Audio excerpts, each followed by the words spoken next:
Give someone a fish and they'll eat that day. Teach them how to catch a fish and they'll never go hungry. Proverbs like this remind us how learning skills helps to move us towards self-reliance. This is never more true than with critical thinking. Memorize the solution to a problem and you may master that particular problem. Improve your critical thinking and you'll give yourself the tools to create your own effective solutions to a multitude of unfamiliar problems.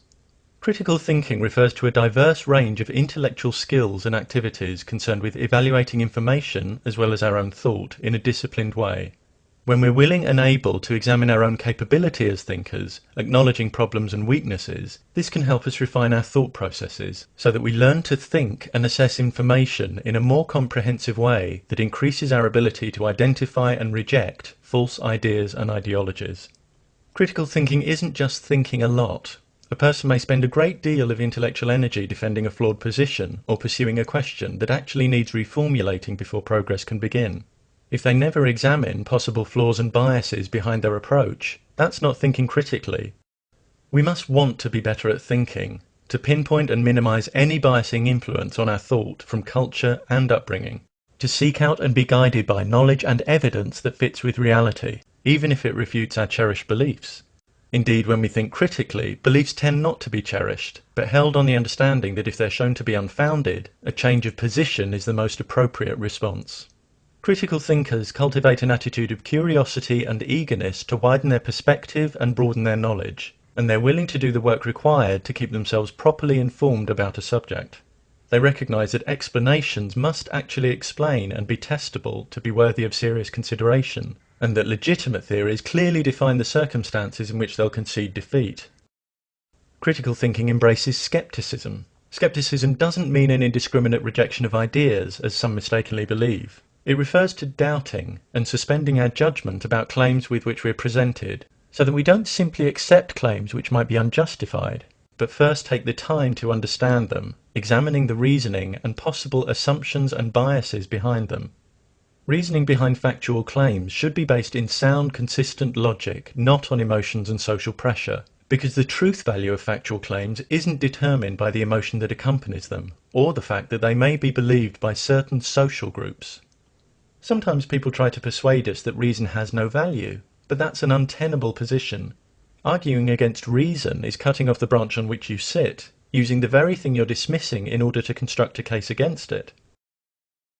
Reason has an intrinsic role in the decisions and judgments we make as we negotiate our way through life, whether they be momentous or trivial. If a particular line of reasoning is flawed, what will increase our understanding? Dismissing the value of reason or looking honestly at the flaws? A lack of respect for reason or evidence, or any number of obstructive character traits, will sabotage one's capacity for critical thought. One of the biggest barriers to critical thinking is an unwillingness to see complex issues in anything other than black and white terms. If one sees only two options when more exist, this constitutes a false dichotomy. Consciousness is often presented as something that's either an eternal immaterial entity or reducible and identical to brain states, when in fact there are various other positions.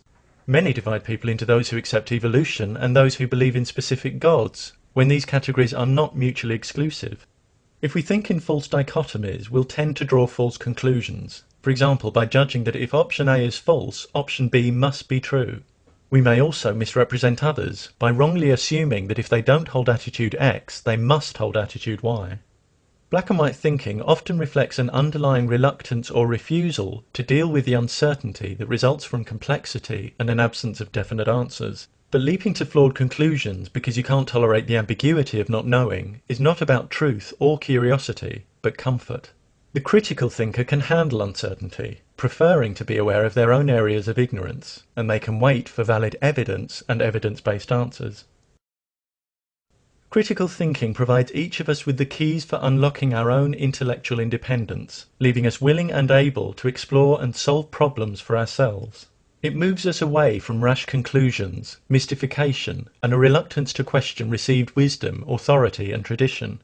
It moves us towards intellectual discipline, the clear expression of ideas, and the acceptance of personal responsibility for our own thinking.